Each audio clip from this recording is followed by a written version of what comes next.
Hi guys, welcome back. We're here on Ghost and Friends again. We got a really special guest. We're trying to learn a little about our opponents this week, so we're bringing in Mr. Justin T. Michael. Justin, welcome to the channel, friend. If you don't mind, give us a little backstory on what you do up there for around Fort Collins, Denver area, and in your coverage of the Rams, and tell us a little about yourself, real quick, if you would.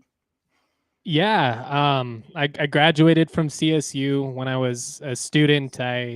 I worked for the football program, and then I got into some student media stuff, which is kind of how I ultimately landed down this path. I kind of ran the student newspaper there for a while. I now work for DNVR Sports, which is a digital media company based out of Denver. We actually just launched in Dallas as well. We're part of the All City Network, DLLS, but yeah, it's been fun. I've been covering CSU for close to 10 years now. We've got live shows, daily podcasts. I do written pieces, social, all kinds of stuff. So it's kind of chaotic, lots of different stuff, but it's a lot of fun. I just essentially try and provide the coverage for CSU fans that didn't really exist when I was growing up and I kind of yearned for. So that's kind of my goal there. Well, awesome, man. Congrats on kind of reaching that dream, and also on launching in Dallas as well. That's big news. I didn't realize y'all were doing that. So I mean, congratulations on all the hard work, and obviously it's paying off for you, man.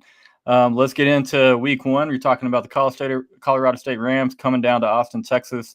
I love the football team you guys have assembled up there. I think Coach Norvell's got a great roster.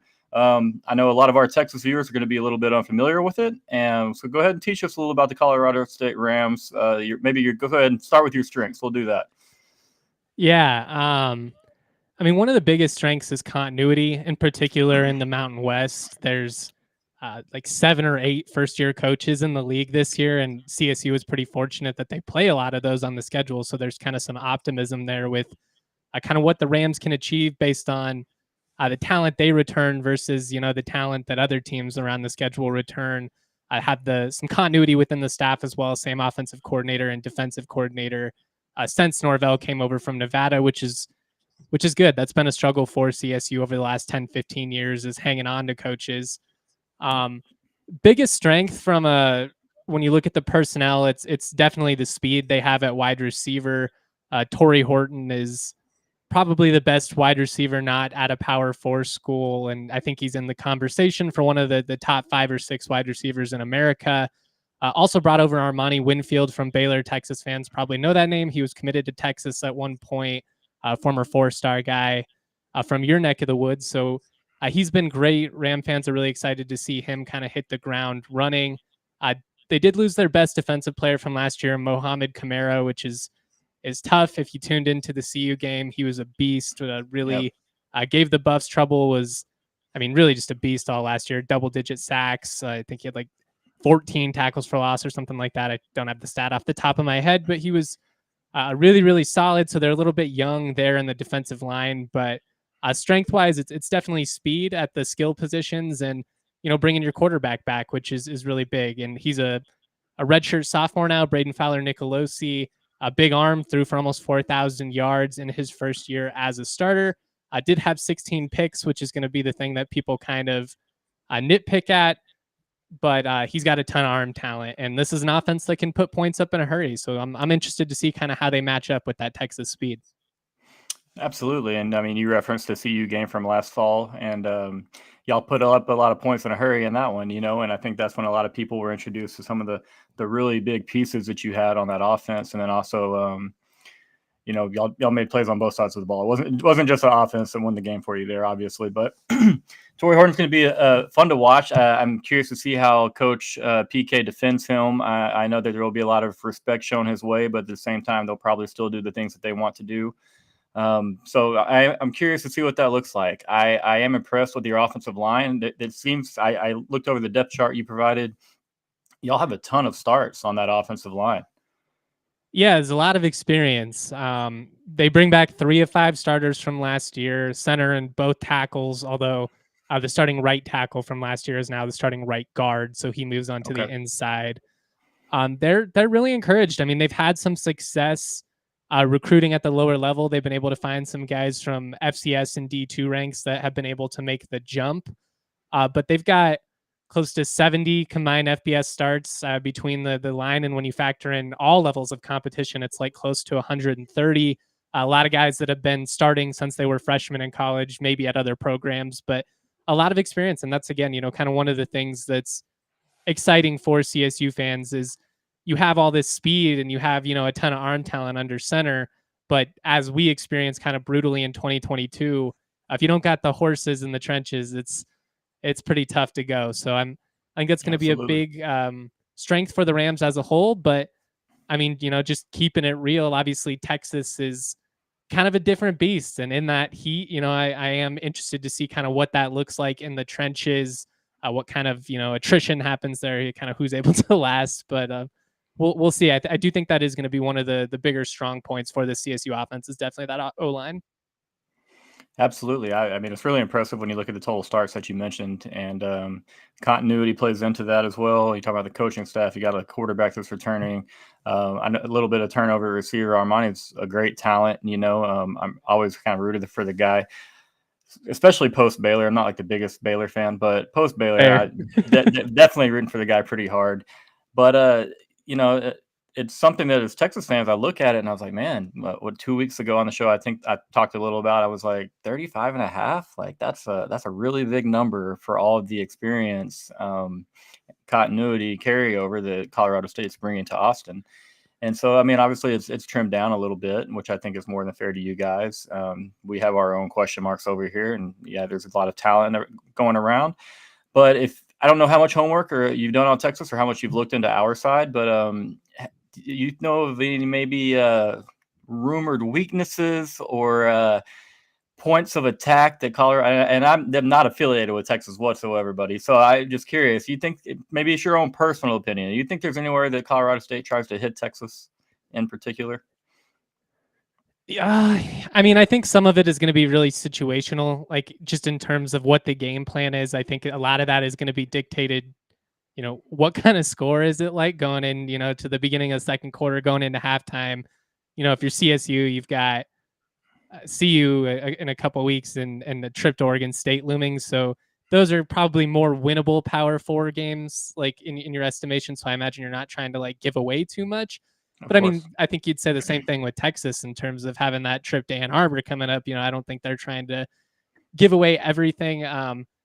I mean, in terms of diving into Texas, I am interested to see how the ground game is impacted, losing two of the top four backs. I'd read they were kind of thinking about moving a guy over to from receiver. I know they still got, what is it, Blue back from last year. Yes, sir. But so I am kind of interested to see there. I mean, obviously, Quinn's really experienced. But if it is a situation where they're not running the ball super effectively, if, like CSU can get a couple of quick stops, they do have a very explosive offense. So, like, to me, that's kind of how you try and stay in this game if you're the Rams. You got to try and force some 3-and-outs. I mean, obviously, if you can get turnovers, those are big momentum swings, and then you've got to be able to strike and kind of take advantage of those opportune moments. CSU has a lot of speed, but I mean, kind of going into this, I'd be lying if I was looking at Texas and was like, "Oh, Ram fans should be licking their chops." I mean, I think you still return like 15 starters from a team that was a handful of plays away from playing for a national title. Yeah, I mean, we're definitely confident, but then there's a large portion of us that, we haven't forgotten the last 10, 12 years. And some of the surprises that popped up, and we've lost to, I think, with all due respect, we lost to the worst football teams and programs than Colorado State, in the Big 12. And it's just, I don't sleep easy on any game, man. Somebody asked me the other day, they're like, "You're nervous?" I'm like, "I'm always nervous." I mean, go look at the O line. Go, I mean, Torrey Horton, that got scary. I mean, so absolutely, I get the That's point the though. burden of expectation, right? Like I mean, Absolutely. you go from 5 wins to 8 wins to double digit wins last year. And now it kind of feels like Sark has reset that expectation of Texas football is back. I know that was always like the meme online, is Texas back? And I'm not saying that like trying to take shots or anything, No, no, no, but no. it feels like he's legitimized the program in a way that was kind of lacking for a while, in a way that I would say like Nebraska's kind of been in the last 15, 20 years, where it's like, what's possible, what this program can be. And that's what makes it so confusing when you see it down for so long. But I'll be honest. I went on the Longhorn Report and I said Texas was my preseason pick to win the national championship. I believe in Sark offensively. I was a Bama fan, so I really appreciated what he did down there as well. I thought that was a pretty significant loss for the program. I had a lot of confidence that he was going to go in there and right the ship. And honestly, man, I think you guys are solid. Like the running back situation hurts. You lose a couple really solid D linemen. I'm not telling you guys anything you don't know, but these are just my opinions on Texas. I will say though, I'm with you.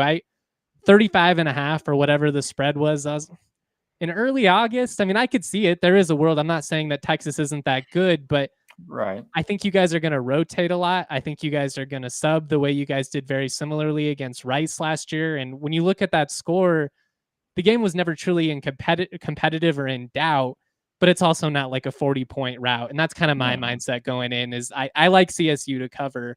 I just wonder how competitive is the game actually, come third, fourth quarter. I mean, no, you make a great point because, I mean, like you kind of talked about earlier, there will be a little cat and mouse being played because y'all have big games coming up. Texas has a big trip to Ann Arbor and Michigan. And so, yeah, how much do you show? How early, if you're Colorado State, do you start saying, like, all right, let's rotate extra? And is there any point for Texas? And they're like, okay, we're not going to rotate as much. And so, I mean, it'll be interesting to see how Norvell and Sark play it. I definitely think, obviously, Colorado State's going to go in and give their best effort to win the football game, given, like you said, situational opportunities that present themselves, and if they can take advantage. But yeah, I mean, I will say this: might be really fortunate with the weather. It's been pretty for Texas August, pretty cool down here.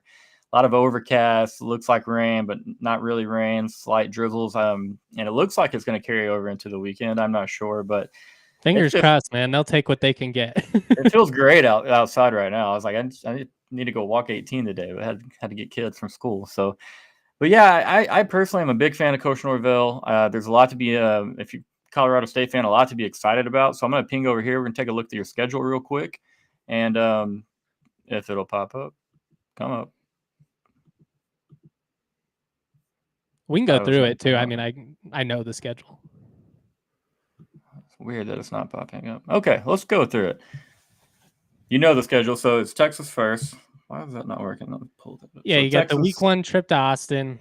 Northern Colorado will then come to town out of the FCS. They're a lower level team out of the Big Sky. Big Sky, a really good FCS league, but that's not typically a very good program.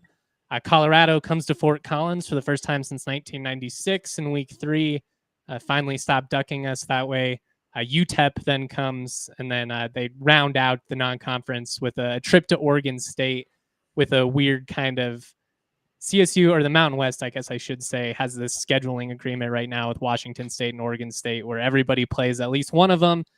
Okay. They're not actually part of the Mountain West. They can't play for a conference championship. Doesn't count towards the standings. I don't really see what the benefit of it was, to be honest, but we got a random trip to Oregon State. That's the non-con. There's some weird matchups this year. With some weird stipulations. I think Arizona's playing Kansas State, or like in a non-conference game, then a conference game, or I don't know. But then Baylor, and Utah. I guess that makes sense because the Big 12 stuff, huh? I'm sure they had some. There's 4 schools non-con scheduled that are now conference games, but you don't have time to fill it with someone else. Exactly. Baylor, Utah played one last year in Waco. I believe they play up there. That's right. I forgot about Utah. And then there's another team that they started 2-game set this year, where this year and next year will be non-conference conference games. I don't know. Cool. But yeah, crazy time to be a college football fan. Absolutely. Let me ask you this, and I'm not trying to hijack your show here, but I'm just kind of curious. Texas is obviously no stranger to realignment. I mean, you guys were in the Southwest Conference for like 80 years or whatever, joined what was the Big 8, then comes the Big 12. Does it feel weird being in the SEC? Like, even grabbing my Phil Steele preview today to go look at the Texas roster, just naturally I go to the Big 12 because I've watched Texas in the Big 12 my whole life. I'm 29. It's not that they don't feel like they belong from a brand size or anything like that, competitive. I'm not even saying that. It just, something about it feels weird to me, having been a lifelong college football guy. No, I mean, I can definitely see why you would say that, and I felt that way for a while. As the move gets announced in July of 2021. So we've had a lot of time to kind of You've had time to sit with it. feel more and more SEC, but it definitely felt really weird at first. It was like, we're not going to be playing Oklahoma State and Kansas State and TCU and Tech, and instead we'll have Florida and South Carolina, and like, some matchups that are random. And it's just really hard to, I'm a big visionary guy. I just always paint a picture, and to see, I'm trying to see Texas on the field with LSU, and like it looks cool, it's awesome, but it is weird. It's different. And when you're around for so long, and it took me forever to get used to, and I don't even think I was fully used to TCU and West Virginia. Like, and TCU beat our brains in most of the time, but the old Big 12 to me was so cool, man. With A&M, Missouri, If Nebraska. You could have the old Big 12, would you? Because I'd take that back in a heart. Like, I grew up watching that. That's like Colorado, Texas, and Oklahoma, and all that. There was something to that regionality. It was, well, also, man, when that conference got popped off, they were really, really strong. Obviously, Nebraska was coming off 2 titles in a row. Colorado had won a title a handful of years before the conference was founded. Kansas State was pretty dang good back in the day with Michael Bishop and Bill Snyder. That was a great quarterback in the Big 12. They just could never really get over the hump. I think A&M upset them in '98 to keep them out of the title game. And then even in 2001, 2002, 2003, there's name any of those schools, and there was always a handful or 3 or 4 of them that were in the top 3, top 4 in the country, and they were all, they all beat each other up and kind of kept teams out of the playoffs, which I guess at the end of the day, Oklahoma had a couple chances at titles and lost to SEC schools. Texas beat USC, obviously. But I thought for a while there it was the premier conference in college football. I thought it was the most fun, just as somebody that grew up in I guess it is again a Big 12 state, but what was a Big 12 state back then? Yeah.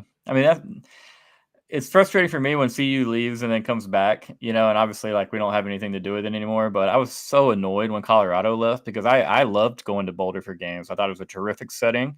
Colorado fans, we normally took care of them up there, and so it wasn't too much chirping going on or anything like that. So I've seen a lot of stories in the last year or so about some of their fans, and I didn't see any of that. Culture's changed a little bit with Neon Deion, but yeah. It's crazy how quick a culture can change.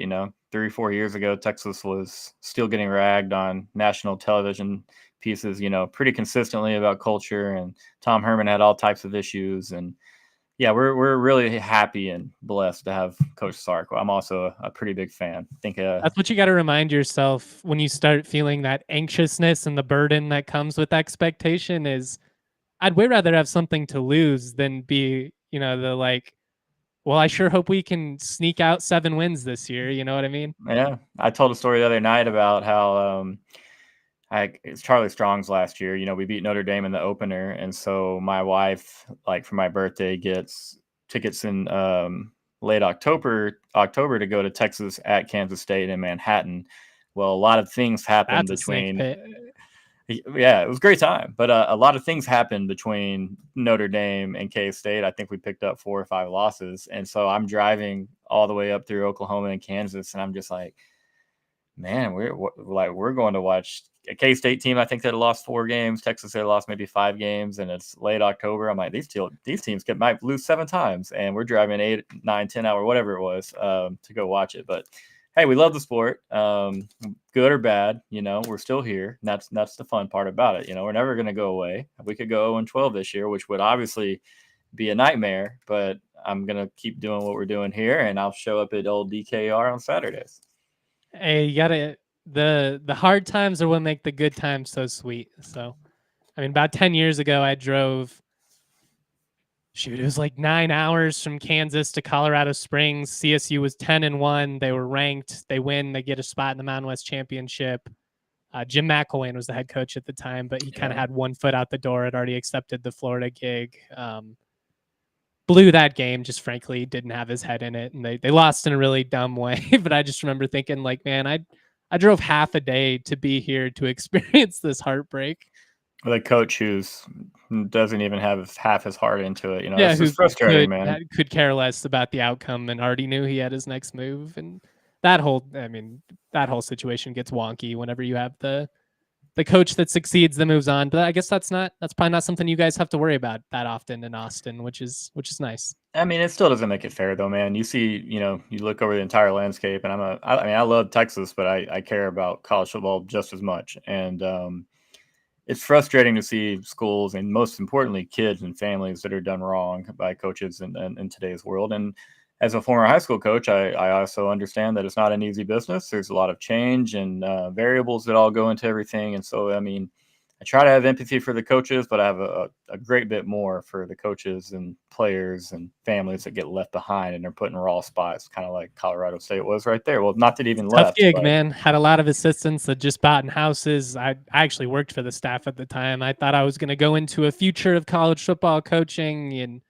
I just kind of looked around and was like, you want to know what? Let's go try that media side out. Not that media has been much easier, but hey, you're doing well. All things happen for a reason. And we wouldn't be sitting here with 2 live viewers if you were still coaching for the Rams. But now I normally go live on both X and YouTube. X is where I built up my following, and I'm trying to get everyone to move over to YouTube a little bit. And so, but I'll replay this on X too as well. Real quick though, I want to get right back, so I kind of took it away from you. But talk to me on that schedule. Give me a 2 or 3 game stretch that is essential for Colorado State if you want to reach season's goals this year. I mean, the conference games obviously count the most because in theory you could go 0-5 in non-conference play, and if you went, undefeated against the Mountain West slate, then you could play for a conference championship. Right. But to me, I mean, it's week 3 through 5. You got Colorado at home, you've got UTEP at home, and then you have a trip to Oregon State. And I think if you go 2-1 versus 1-2, that kind of greatly impacts what type of season you're playing for. You go 2-1, pretty good possibility you're looking at 4-1 going into the conference slate. You're feeling really good. You're hoping, can we play for a conference championship, especially with a pretty favorable Mountain West slate. If you go 1-2, it's more like, man, like we cannot blow this again. We haven't been to a bowl since 2017. If we don't get this together here, I think that stretch there right around week 3 through 5 kind of greatly determines, what type of season is this? Are we hoping to scratch 500, or do we maybe have some conference championship implication? Yeah, I mean, I think that obviously it takes a special season to win a conference championship. I mean, we've won one in the last 14 years, and we still took an L in the middle of the season and had to have some things go our way. I definitely think that that's something that could be within y'all's grasp. I don't see why not. Outside of a Colorado State, and I'm not saying that you are a sleeper team. Definitely please don't let me imply that. But outside of Colorado State, give me a team in the Mountain West that you might consider to be a sleeper team. Through sleeper in like what context? Like for the playoff, a team that I think is better than is getting forecasted. Okay, I don't know if you pay much attention. I think thinking you do, but just total win totals, expected win totals. Who do you think has a chance to overachieve from your expected win total the most? So it could be a team that has a chance for the conference. Maybe it's a team that has an over under of 4.5 wins and wins 7 ball games. Hawaii. I like Hawaii. I think under Timmy Chang, they pulled, I think it's 6 or 7 true upsets in the last 2 years. Their schedule's a little bit more lenient this year than what we've seen the last couple years. Not quite of a bloodbath in terms of having so many bye games. But yeah, they've got Braden Shager back. They've got a really good wide receiver core. They play fast and physical defensively. They don't have the depth. I still think they're going to play in a lot of shootouts, but I do think offensively, and that combined with having one of the more unique home field advantages, and just it's so wonky traveling there. It's a hard game to play, and I can tell you that a lot of Mountain West coaches wish that they weren't in the league. Oh, I can imagine. You can't practice for that travel regimen or schedule. I mean, it is what it is. You're going to do it that once every. I don't know how often you'll have to go to Hawaii, if it's every like other every year, other year or so, okay, depending on how things work out. But yeah, I guess just try to adjust and do it better the next time. I don't really know if even if you can do it better, that's just like you said, it's going to be just a a wonky whirlwind. schedule. Like, I think a lot of people think it's, oh, you go out to Maui for the week, and but especially Mountain West schools, they don't have the budget to be, paying for that kind of hotels. So it's kind of like you fly in, you're getting there probably like on Friday morning, go through your routine, trying to adjust to a 4 or 5 hour time difference, play that next night, potentially at times like what is 9 or 10 p.m. local of your time. I mean, it's just it's a really wonky setting.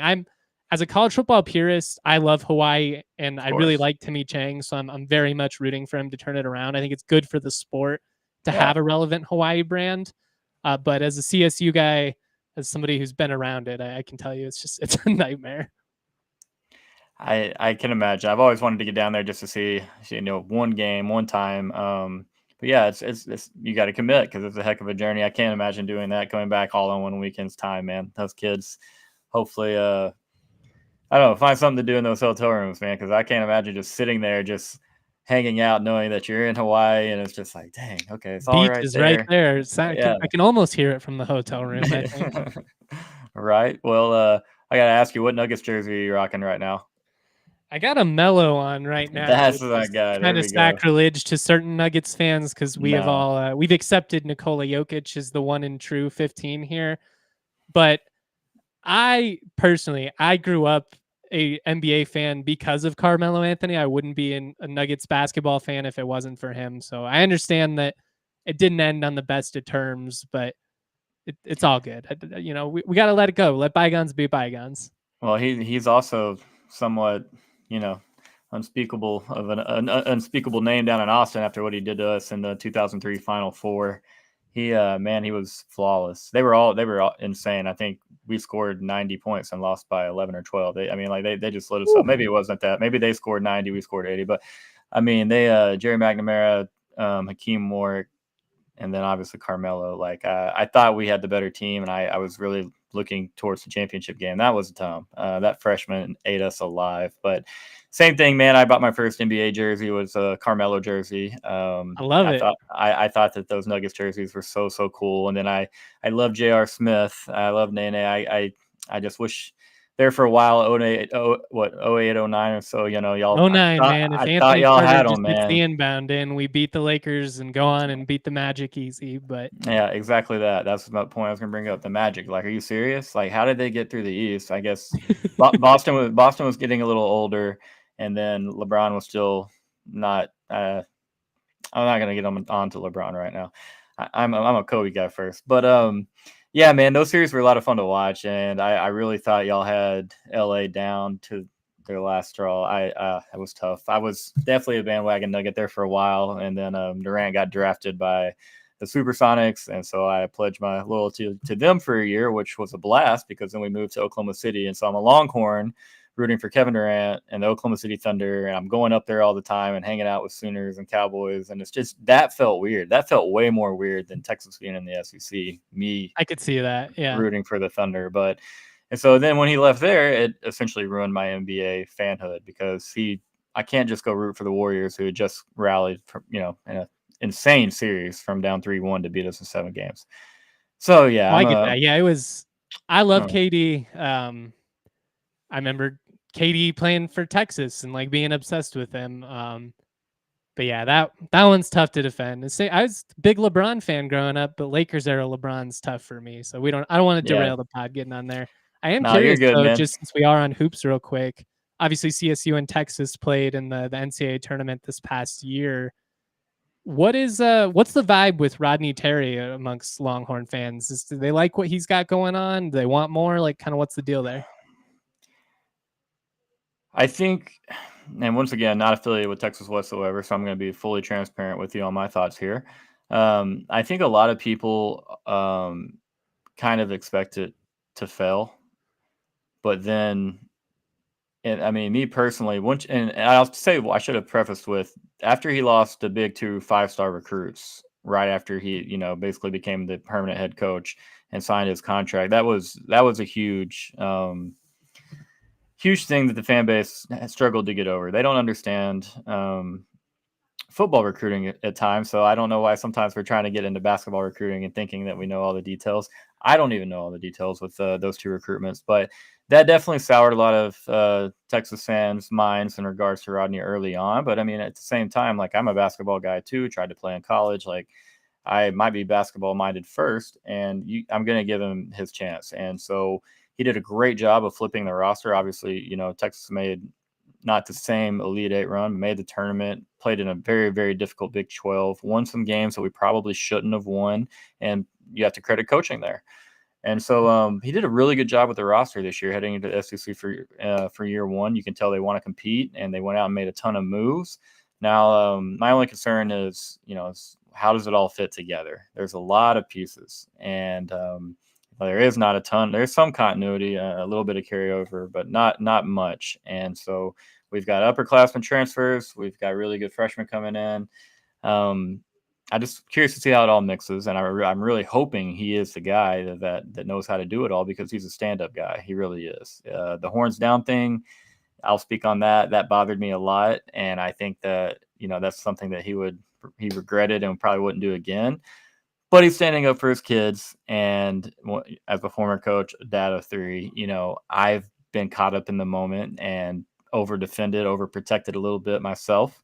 And so I made some jokes on Twitter about it, but I don't hold that against him. So I hope that it works out, and maybe I'm wrong. But overall, I kind of feel like the vibe from the fan base is that they don't expect it to work. I've already seen a ton of names thrown out for the next hire. Sometimes that's life as a Texas fan, man. It's a really hard group to please, and I've been one of them before. Yeah, I mean, it was surprising to me. I followed him a long time. He was at Fresno State for a while, had them kind of Yep. roll in, step down actually for like UTEP or wherever he was at in between there.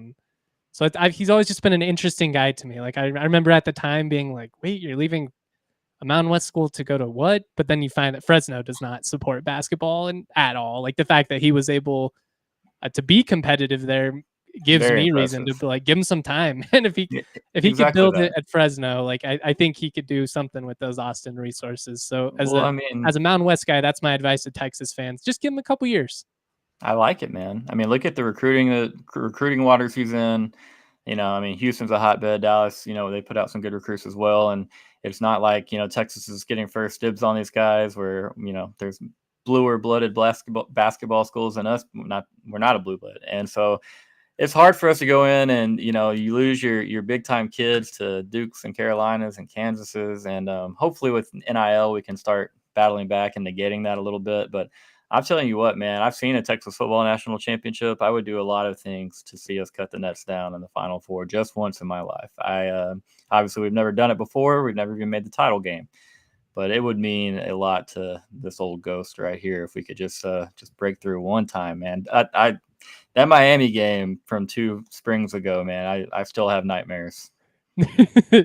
There's something about a deep run in the tournament because you get like a month of sweetness out of it. And I guess the expanded college football playoff could be a similar experience nowadays where you get that just month of euphoria and getting to talk about your team every day. But I'll say that it was really cruel in the 14 format. Obviously, we hadn't experienced this until last year. I guess I should have asked our buddies up north in Oklahoma, because they have a lot of experience with this. But to be laid off for a whole month and then to just go lose your playoff game and to be done with the season, it's a weird feeling. It's like, man, this is fun. We're back football 4 hours. It ends in heartbreak, and it's like, you're done. Okay, sweet. Now we have to wait 8.5 months again before you can get on the field. And so, yeah, I mean, I think it's going to be a beautiful thing for the sport, the 12-team playoff. I know that there's a lot of controversy that comes with it. I think for the time being, they've done a pretty good job, awarding the conference champions the top 4 buys or the top 4 seeds and buys and everything. Gives the Oklahoma States and Kansas States and who knows, people of the world a chance to host a game. And I think that's super cool for those campuses and those towns, obviously for the businesses. All that's really neat. So I can't wait, man. I just really, really, really hope we're one of the 12. And we got to get through you first. That's just step one. Not overlooking. I won't ask you for a prediction. What I will ask you this. Do the Rams cover the 32.5? I think is what I saw this morning for the current spread. Yeah, they'll cover that. I think it's closer to like 20-ish. Yeah. But part of that I think too is, again, like I think if these teams played in November, maybe Texas does cover. But I don't think they have the incentive to run it up on multiple levels. From a nutrition standpoint, you got a massive game coming up against Michigan. Playing in the heat, from what I've heard, it's not that week. It's the recovery process where you really feel it. And it's kind of going into that next week. So I just think there's major incentive on both sides to, I'm not saying get this game over with, but kind of, if that makes Make sense. Like if you're sure, CSU and you're sitting there and it's a one-score game like Wyoming was, then obviously you're trying of to course. shock the world. You're hoping for an App State situation, and if you talk to the players, you want them to say all the cliches. It's just another game. It's just football, and some of that is true. It's also that big of a spread, probably for a reason. So I just it You feels a little referenced drastic to me. I do think the Rams cover, but I don't think it's an overtly like tight game or a game where Texas fans are sweating too much, and that's just being real. I hope it's not similar to the Wyoming game you referenced, because that was a little sweaty, and definitely. You referenced App State also. Who did they beat? Just thinking about that Michigan upset or whatever from 2000. I mean, if you are a 34-point dog, if you won that game, I would say it would be in that conversation. I know I was trying to set you up to say Texas A&M right there, so I could dog the Aggies for Oh, a dang second, it. but Yeah. it's okay. I think they were only 19.5-point favorites. So, not even 20-point mark. We'll let the Aggies slide for a minute on there. But Justin, I know you got to get ready for another show here soon, man. Thanks a lot. It was great talking to you. Would love to do it again, man. Let's chop it up about some Anytime, hoops dude. This sometime. was a blast. I love talking college football with people that love college football. So, best of luck to you guys with your season. Obviously, I'm a CSU guy through and through. I'll be pulling for my Rams, but as somebody that enjoys college football as a sport, there are certain brands where when they are up, it's better for the sport as a whole. And I would put Texas in that conversation. It's more interesting, it's more intriguing to me when teams like Texas matter. And we need to get USC back in that mix. I know they haven't been quite as down, but man, I Yeah. think back to that '06 Rose Bowl and how far those programs have come from that. Like, let's get it going. That would be cool, man. I actually said something very similar today in regards to Miami. I think college football elevates a little Perfect bit. example. Alabama obviously struggled before Saban. Oklahoma was down in the 90s. I mean, I fully agree. But buddy, best of luck to you guys up in Fort Collins. I hope you have a great year. You're doing great things, man. Keep with it at DNVR. Yeah, man. Have a good one. We'll see you on Saturday. Much love, my guy.